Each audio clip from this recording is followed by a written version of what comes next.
Listen, we talking about practice, not a game, not a game. If you're looking for the best basketball talk in the universe, you just found it. This is Deep Hoops, where fans are the host. Tim Brayboy, Troy Ramel Royal, and me, your point guard, Jehudi. We're talking basketball, all basketball, and nothing but basketball. So sit back and enjoy the best basketball talk in the podcast universe. This is Deep Hoops. We are in the playoff edition of Deep Hoops. I am the minister. And I'm Rob, the straw. And I'm Tim. And we're talking basketball, all basketball, and nothing but NBA basketball in the playoff edition right here on Deep Hoops. What's going on, Tim? And what's going on, man? What's going on, Ron? Well, Damn. Come on, let's get that right. We got to choreograph that. So we're talking NBA playoff basketball. There's a lot going on in the playoffs right now. Before we jump into the topics, any one thing that has stood out to you in this playoffs that you're like, oh. Yeah, to play these young guys, I think there is some, I mentioned this a couple of episodes back, that the NBA is in good hands. And taking a term from baseball, on deck, there's stars on deck. But that's part of our topics, but there's no doubt about that.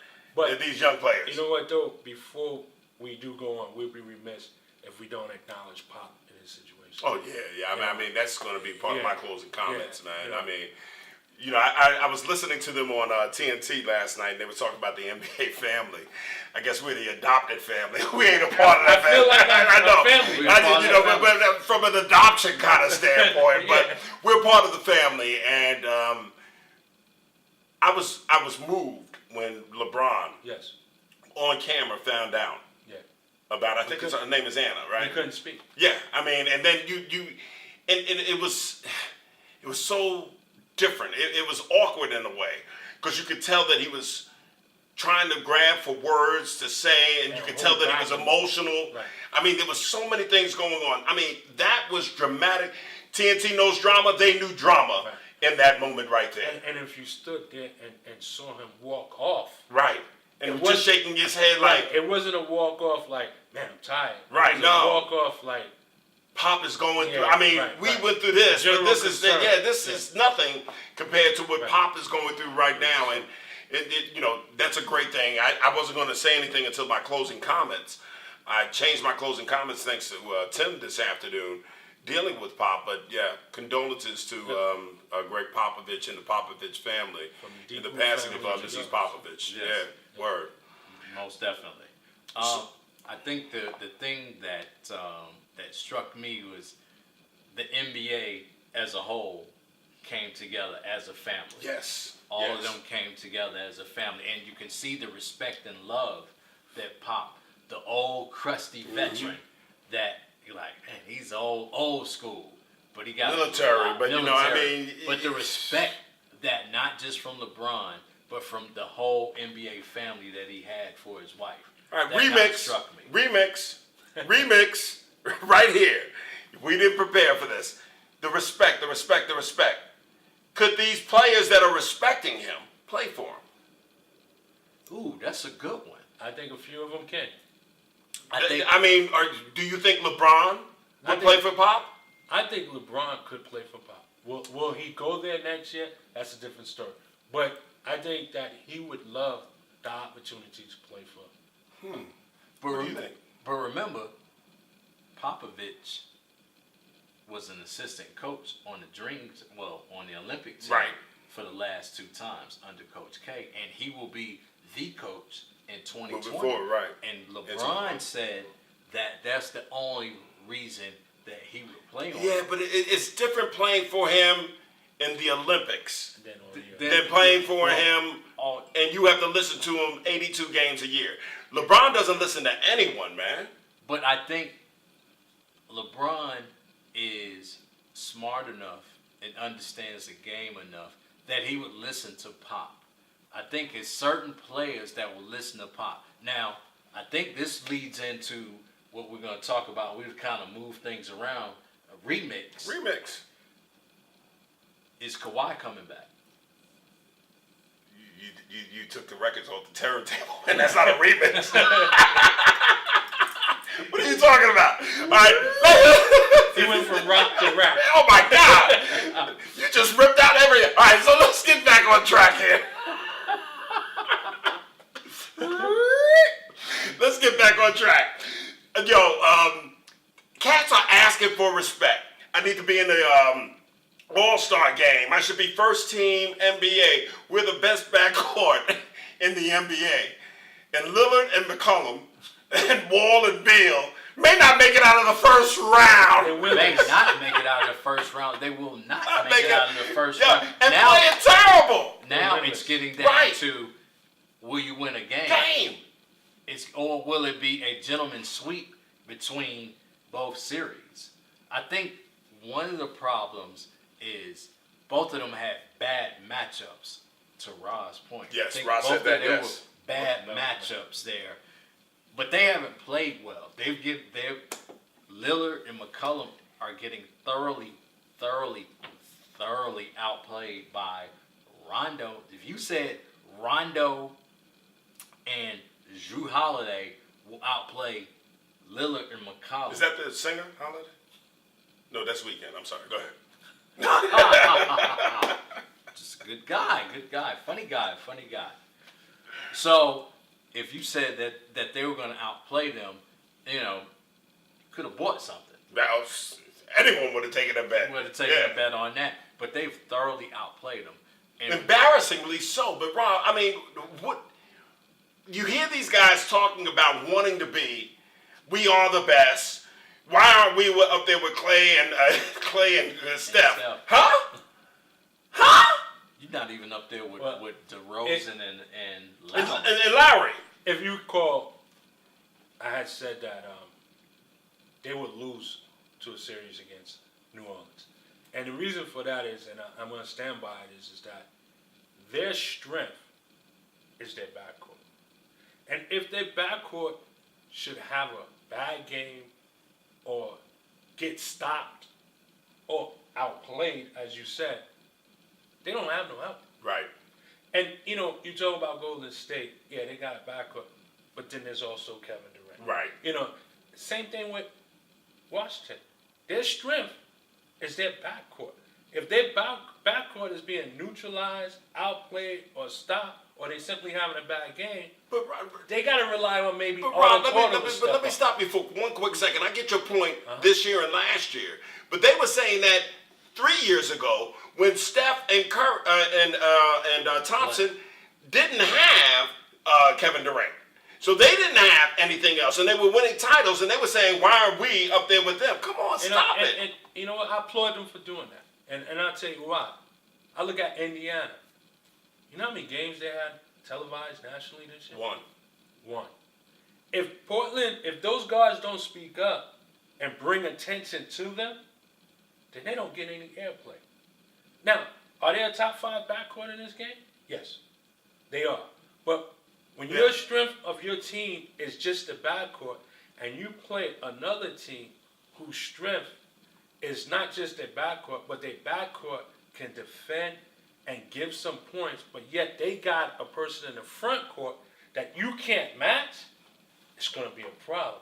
And before I go on, I want to give apology to the Pelicans franchise. When they signed Jrue Holiday to that massive contract, I said, wow, they're setting themselves up for another Michael Conley type contract. But to my surprise, and I knew Jrue Holiday had talent. Oh, yeah, he has game. But what I'm seeing right now, and he's had a career year when you think about it, this guy here, for this season, has outplayed his contract. Yes. And playing off the ball, he's able to play off the ball when Rondo was out there, but he is a point guard, so he can play on the ball. As well. Right. So, I mean, he and then playing with a genius like Rondo is going to make the game easier for you. He's going to put you in a scoring position just about 95% of the time. Right, because he's clearly don't want to shoot the Shoot, ball. right. But wait a minute. One second, he one made second. the killer three. he did. Right, yes, He yes, did. yes. Breaking three. A three But- at that. But getting back to Holiday, what about his defense?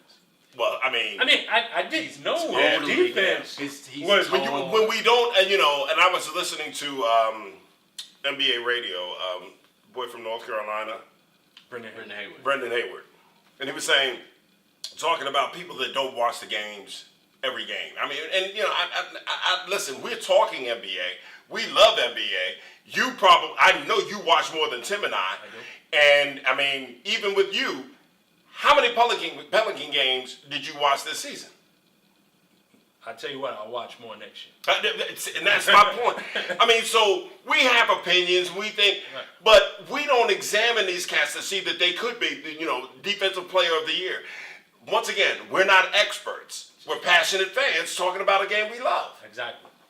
But he's definitely he's kind of thrilled me on the defensive end. I mean, he's had sequences where he's blocking shots, picking passes off, and right now, I mean, he's pretty much muscling Lillard. I didn't know he was 6'4". I had forgotten because he's been kind of out of the spotlight since he was with the Sixers. So I forgot that he was that tall. So he's really playing. He can play the one on the defensive end. He can play the one, the two, and he can play the three. On defense because he can outmuscle you. Right, he's a big little dude, He's a man. big little guard, a thick little guard Physical, with a little bit of height. So that's where the problem is. And I like the way the Pelicans are playing. Like McCollum could beat me. The center, what's his name? Nokic. Could beat me, but Dame time, we cutting that off. Kept cutting that off. But how about the pickup of Miricic? It's paying a little dividends now because, especially with the absence of DeMarcus Cousins, and I'll tell you something, he could be the key to how far they go because if he's consistent, I mean, he's a nice sidekick for 16 points a game, maybe 8 rebounds a game, and play a solid defense. He's not it's not stellar, but it's solid. All right, so since we've been remixing, except for Tim knocking the turntables over, since we've been remixing, let me ask you this. Remix. If Curry doesn't play in the second round, does New Orleans have a chance? Yes. No. Yes. No. Why? I don't think because Golden State is smarter. I think they'll have a better game plan for what New Orleans is doing. New Orleans really, unless you're telling me that Miricic is going to, he can't average 16 and 8. Unless you're telling me Miricic is a 20 to 23 a point game scorer in that round, in the second round against Golden State, then I don't think they don't have enough offense. Because it's one thing to beat Portland. It's another thing to go up against Golden State. And I think that's going to be the problem. Unless you could get another consistent scorer, and either Rondo or Miricic would have to be the consistent scorer. And I don't think either one of them are consistent. All right, so let's say that Miricic does do the scoring, but what are your thoughts? I think that New Orleans can push them to 7 games, and I would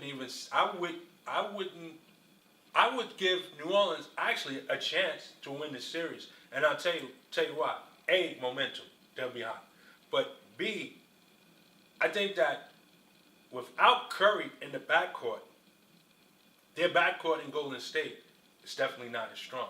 So now you're not dominating in that area. New Orleans' backcourt might be better than their backcourt of Quinn and Thompson. Okay? Unlike Portland, Portland doesn't have nothing or no one to combat Anthony Davis 30-plus points a game. So now Kevin Durant is going to give you 30-plus points a game, but Anthony Davis can do that too.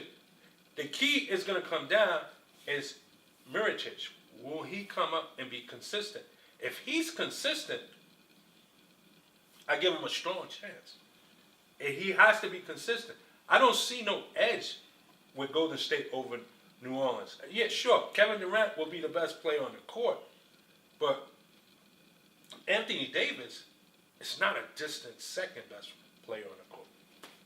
I mean, great points. We're going to wait and see. Chances are Curry will be back in the second round, so that's a moot point. With Curry back, they don't have a shot. But another thing that grabbed my attention, you talked about it a little bit. These young players. I remember a scene. What's his name? Hayhard. Oh, Hayhard. Amin Hassan was saying that Philly was not going to win the first round, and I mean they still may not. I mean, chances are they blew them out today, but the series is still going on. They may not win, but he was saying they couldn't win because they didn't have playoff experience. Well, you can crumble that up and throw that in the trash can now, because these young players are playing as if they had playoff experience. I mean, Mitchell, Simmons. I mean, I'm watching these young kids, even Brown in his second year. But I'm going to go further than that. Rozier is playing ball. Well, I mean, how many years does he have? This is probably his third year. Third year, right. I mean. But this is first year as a co-star. Right. I mean, starting as a point guard. So, I mean, we're watching, and people, and I hear them say it, and the best that I did was the CYO. I mean, I wasn't even graded in high school. So I can't argue and debate these people that are professionals. And they say the intensity goes up, and I get that. But at the end of the day, it's basketball, isn't it? And when you have that DNA, when you have that greatness, Magic didn't care that it was playoff basketball. You either have it or you don't. Or you don't. Now, I have another one for you. Now, he's been in the league for a little bit, but we haven't mentioned Victor Oladipo. Yes. This is his second, was in the playoffs his first 3 years with Orlando. Had a big role with OKC last year, but he didn't really show anything. I don't know, conflict with him. He was playing with Westbrook. Nobody gets to show anything with him. But not only did he have a great regular season, but he's showing it out. He's playing some ball in the playoffs. If not for two real quick whistles last night in Game 2, Cleveland might be down 0-2 because he only played 28 minutes. Of foul trouble. Scored 22 points, so almost a point a minute. Cleveland has zero answer for him. So, do they get any kind of help, besides Oladipo? Will they win this series? Can they win 3 more games in the series and win it? Well, I mean, that's something that I wanted to remix and do it and say, is Cleveland going out in the first round? Well, before I answer that, I just want to touch back on Oladipo. I think the best thing that ever happened to him was playing 1 year with Russell. Playing with Westbrook, I think he developed a little killer instinct. Work ethic. And some work ethic, and it's carrying over. And he brings it over there, and prior to going to OKC, he couldn't be that star in Orlando. Maybe it was youth, maturity, but then coaching. But you get over here to Westbrook, and even though you don't have the freedom that you have in Indiana, but you sit back and you watch, you observe, and he takes it to Indiana, and now he's a star. And to go back to your question, I think that Indiana is capable of pulling off the upset in the first round. All right, but now I'm going to do like you before we go there. I heard a comment that Oladipo made about Nate McMillan. He said never in his professional career did he have a coach that believed in him and told him, you can do this. Go out and do it. Yeah. You make a mistake, it's okay. It's all right. You're the guy. That means everything. And he's home. Right. He played in Indiana University. So the comfort level, the confidence, what he may have picked up from Westbrook, and then the freedom. Yeah. I think that's a great combination because the work ethic that he probably picked up from Westbrook, how to prepare, how to look at tape. Because in Orlando, that's the problem. One of the biggest problems when you try to tank is if you don't have any vets who know how to play and know how to prepare, and you got the kids watching kids blind leading the blind. Right. You get what you get. It's hard for a kid to learn from another kid that doesn't have a work ethic. Who doesn't have a work ethic. Yep. So it may have been a situation where last year he didn't look good with Westbrook, but mentally, he took 2 steps forward. Right. Physically, he might have taken 1 step back on the court, but he took 2 steps forward, or maybe 3 steps forward mentally on how to prep for the game. Yeah. So, yes, I think Indiana can upset Cleveland. Here's the funny thing. When is that next game? Is that Saturday That's or tomorrow? Friday. Tomorrow Friday night. and Sunday. That's a big game for Cleveland, for LeBron. And he realized the moment when he came out the other night and just took over the moment. He's got to do that again. And the funny thing about it, what he's realizing now, I got to do it again, and again, and again, and with each series, if he progresses, it's going to get worse. And I told a friend of mine today on the job that was the LeBron that I once liked.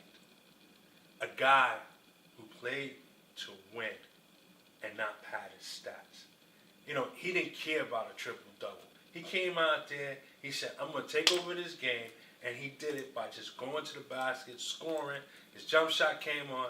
He had the first 16 points of the game. Now, that LeBron was very, very, very reminiscent of Jordan. That was the Jordan game where he would have the only problem with that type of game, and it happened a lot with the Jordan games, when Jordan would have that 48, 50, 52, and you look up and it was 3 minutes left in the game, and Chicago would only be up by 5. Chicago would only be up by a one or 2 possession game, and Jordan would kind of come in and save it, hit a big 3, or not a big 3, or and 1, or do something spectacular and kind of close it out. But it was kind of a Jordan-esque type of game. But it's Jordan funny and the Jordan-airs. It's funny you should use Jordan as the example, because I was thinking with what Rob was saying, LeBron, that was the LeBron that you liked and that you have respect for. And he wasn't playing trying to pad his stats or trying to, cement his legacy. He was playing to win. Yeah. And I think the biggest problem with LeBron is trying to achieve Jordan's status instead of just playing to win. Right. Just play to win. Don't be safe with it. Don't be political with it. Don't try to go after anyone else. Jordan wasn't going after anyone else. Jordan was saying, I am the best. And that's what LeBron has to think. Jordan did it by winning. Right.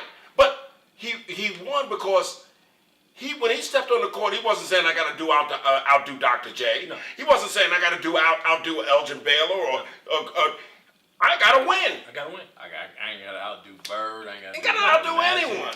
I'm doing it to win. I got to win. What we saw last night of LeBron was reminiscent of that Detroit game that went into overtime.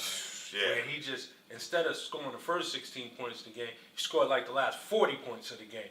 And that's the LeBron that to me, I can give him more credit because he was playing to win opposed to patting his stats. I don't respect the LeBron that when he retires, he played the game so he can be top 5 in rebounds, top 5 in scoring, and top 5 in assists. You're patting his stats. You're thinking about the legacy, right? Stop. Let the legacy write itself. Right. Through winning. The pen for the legacy should be winning, and if you're winning, your legacy is going to be written. Exactly. That's what I think. So as we wrap up on our topics, real quick. Kawhi Leonard, we've been dealing with this Kawhi Leonard with the injury, and now he's not playing in the playoffs. And he's not even on the bench. He's not even on the bench. He's in New York working out and rehabbing. Does Kawhi stay with the San Antonio Spurs? Do the San Antonio Spurs want Kawhi? And B, if he leaves, where does he go? I'm not sure where he goes. San Antonio will have plenty of suitors. Their phones is going to be off the hook. It all depends on what San Antonio want. And it also depends on who's the coach next year. Could we have seen the last of Popovich? Come on, don't do that. Don't kill me, man. So, don't step on my toes. The point is it all comes down to what San Antonio wants. And the thing is that I personally think he's gone. I think that San Antonio is forced to be in a position where it's to the best interest of the team to trade him, because I believe maybe more so physically than mentally, Kawhi doesn't want to be there. Okay, but you said something, and we'll jump to you, Tim, but you said something. They're forced. So when you're forced, you don't get the best deal. No. So they're not in the catbird seat. No. But one thing about the Spurs organization, it's a real organization. And you know, you don't see too many trades that go on with them, but I'm sure they're going to do it in the right manner where they're going to benefit as much as possible from the trade. I would look for them to want to get a top pick and maybe a young player or two along with it. The only problem that they may have is if Kawhi says, well, you can trade me to Team A, but I'm not re-signing. And I mean, and see, And that's that- why they don't. that Once again, can- they're not in the catbird seat, That right? could deter that team from doing. But then again, a team might say, you know what, I'll take my chance. Now, a team took his chances. OKC took his chances on Paul George. But at the time, remember, Kevin Pritchard for Indiana was getting lambasted for trading Oladipo. Now, it turns out that really Oladipo had a better year than Paul George did. But at the time, it didn't look like that way. So if you are San Antonio, I think the bidding starts with Ingram and Kuzma for the Lakers. That's where it starts. And I think the second deal would be Fultz and that pick from Philadelphia, you know, and then you have to package some salary, dump salary, you know, to make it work or what have you. You know, to make it kind of work. I know, I think Philly's under the cap, so, you know, they can absorb a little bit of Kawhi's salary. But Wow, I I like the Philly. Yeah. I like the Philly. Cause I think I go to Philly because I say you got to add Covington into that. Covington and Fultz. And if you could put Kawhi in between or Embiid and Simmons, you got a strong future there. But what if it's Morris and Tatum? And Memphis 2019 number one pick. Because Memphis is going to be bad again next Right. year. So they're not going to be short of suitors. Those are the three teams. I think those are the three teams. I know you It may say be no a sleeper. And Boston might throw in this year's pick. You know, so the thing is that you can get two picks, Tatum and Marquise Morris. Because if I'm San Antonio, Would you want Marquise or would you want Jalen? I don't think Boston will give both. Tatum and Brown. I'm dumping salary. I got to dump salary. Right. I'll give dump salary in a young player. Right.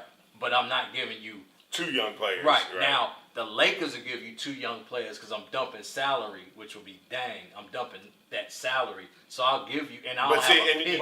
but you know what? I think if Here's San the thing, Antonio, though. I'm sorry. Here's the thing: you can't trade Deng and two young players for Kawhi because right now Kawhi is only making $18 million.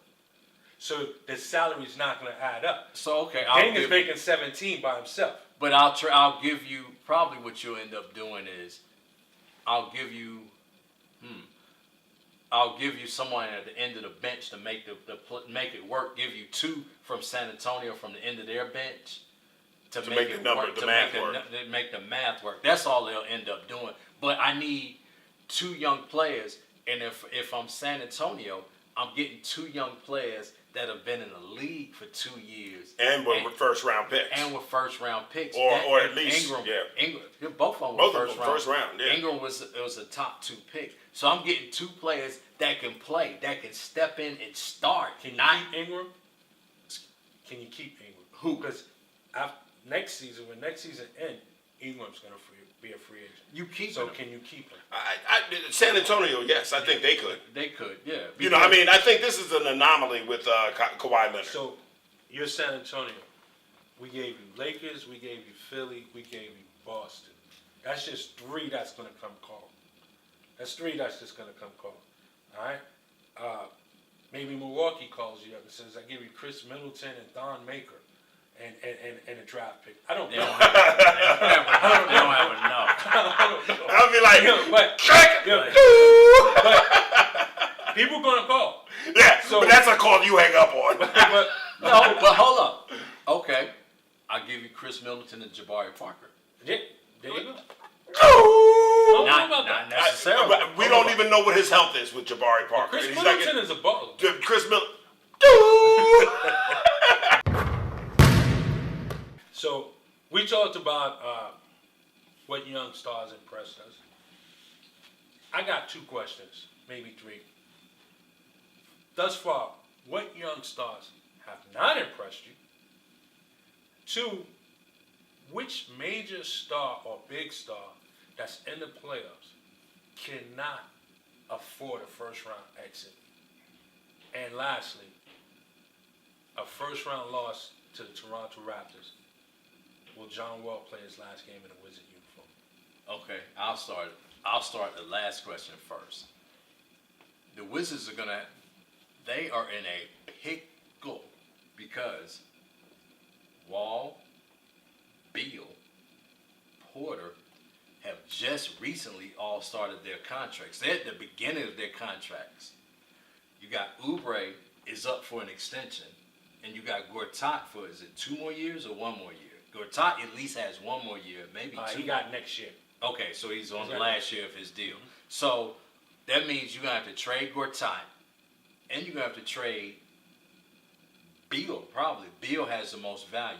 Wall's been hurt, and he's at the very beginning of his deal. Beal will probably have the most value because he had a great year this year, and he hasn't been hurt this year. So Shooting is value. and shooting is value, and he's one of the top shooters in the game.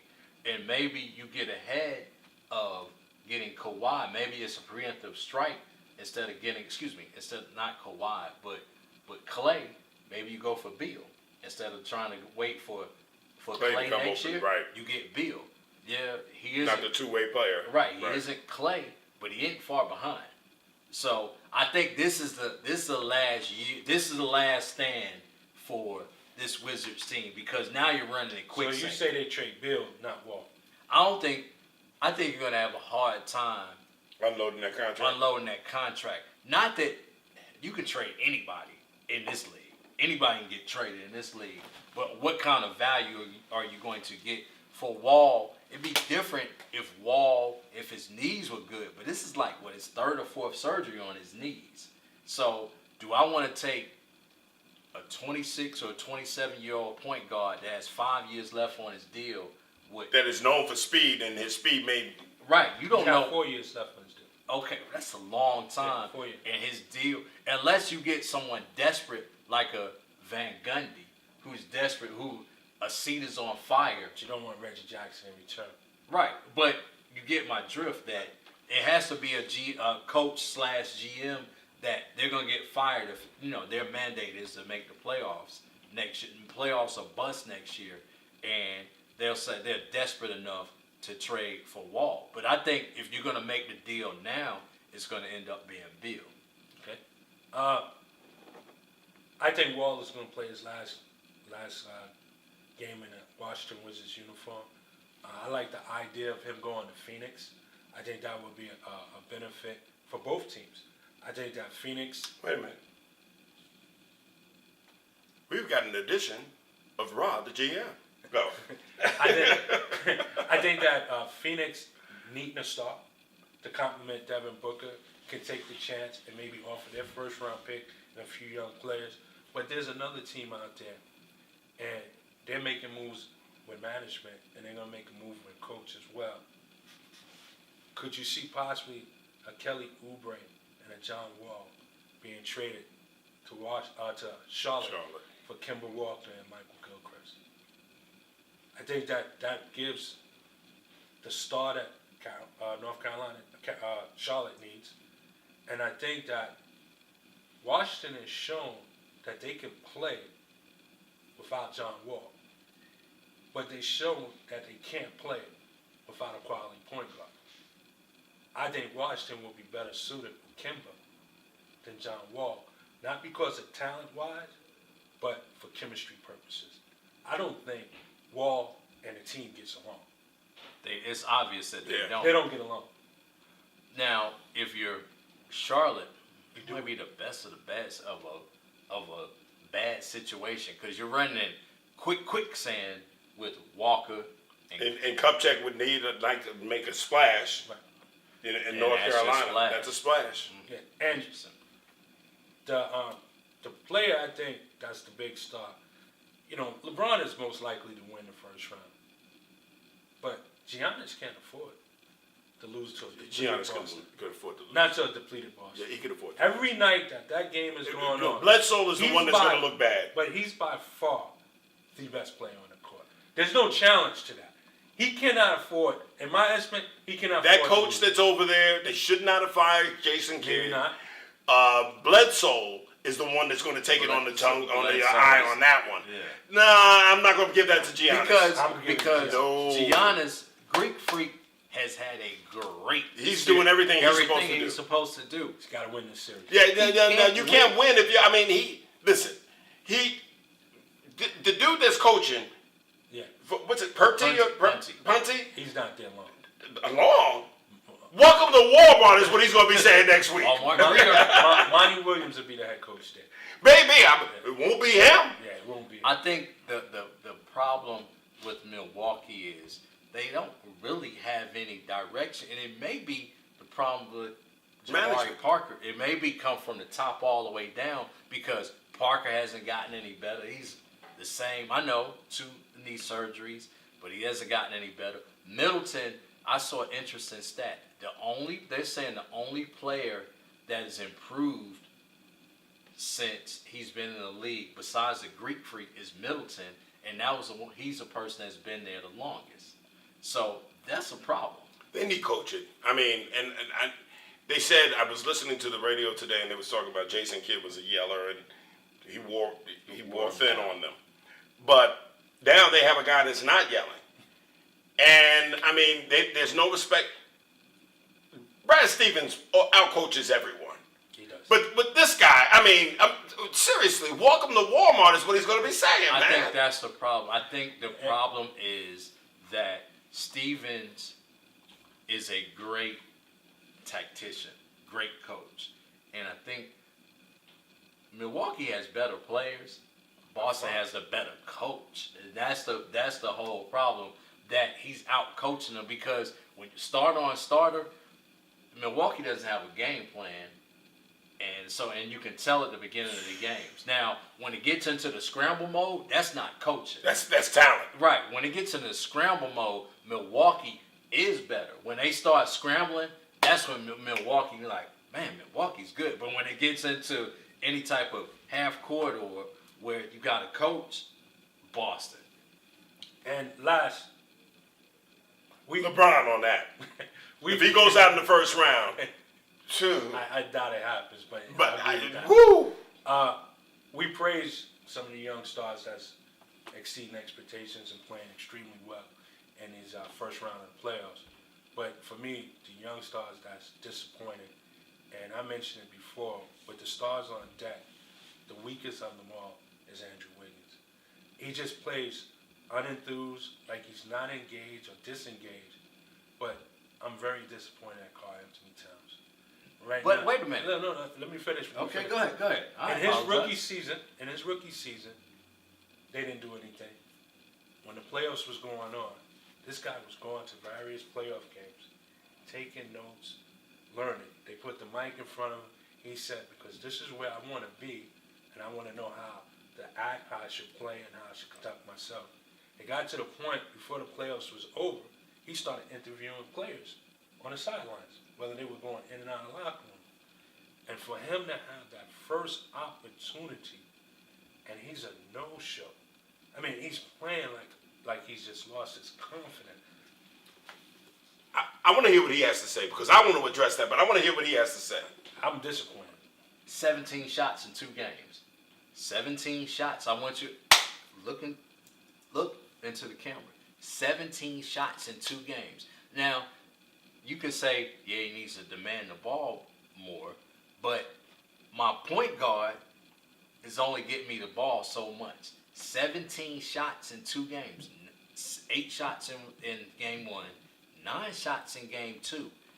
He's not a ball handler like Embiid where he plays. He's not Embiid where he plays up top. He can shoot the 3 and he has shot the 3. But he's not Embiid where he can come out and handle the ball. He isn't demanding the ball, but the coach isn't getting him the ball. That's a Thibodeau thing. That's a Thibodeau and Teague thing right there. I'm glad you said Thibodeau and Teague. That's Tibbs the coach, Tibbs the GM. Tibbs the GM should not have gotten rid of Rubio once he got all those. I mean, Teague is not your point guard that's going to get other people involved. So you've already alienated your big man and Wiggins. It's funny that you should say Wiggins and Towns, and they're both on the same team, both being coached by Tibbs. This is a Tibbs problem. Tibbs the GM, Tibbs the coach, and I'm going to tell you something. They can get by with going out in the first round now because they went up against Houston. And you can say that, what's his name, was hurt down the stretch. Yeah. Butler. Tibbs is going to be on the hot seat because they are underperforming. I doubt if he'd be on the hot seat. They could have He won better game be. 1. They could have won game 1. Coulda, woulda, shoulda. Yeah, but they could have. They were up with 6 minutes left in the game. It was in the game. My thing is that everything you say, yeah, we can point the fingers at Teague and Tibbs, but when has changed? Cat is their leading scorer during the regular season. How does he only get 17 shots? Is he being assertive?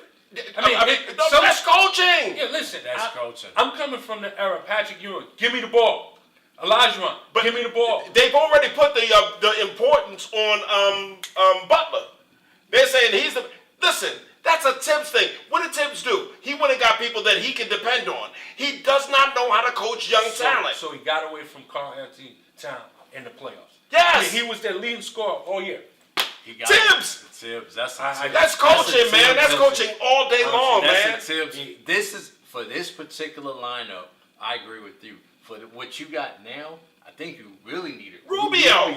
I mean, and look what Rubio's doing. Right. And to Rubio's credit, he's not a bad ball player. No. It's just that in the era of shooting point guards, he's just not that guy. Right. But when you need him to facilitate and get people involved, I like Teague.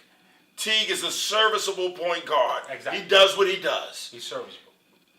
But he just got a name, and that's what we always talk about. Don't give me a name. Give me game. Give me someone that's going to fit into the system. And for the system that they were running, if you went and got Butler, so you had your 3 scorers were Butler, Cat, and Wiggins.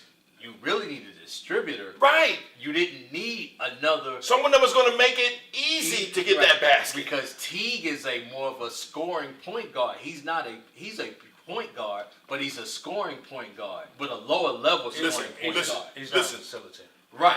I'm not an expert. I'm a passionate fan. And I have no say-so.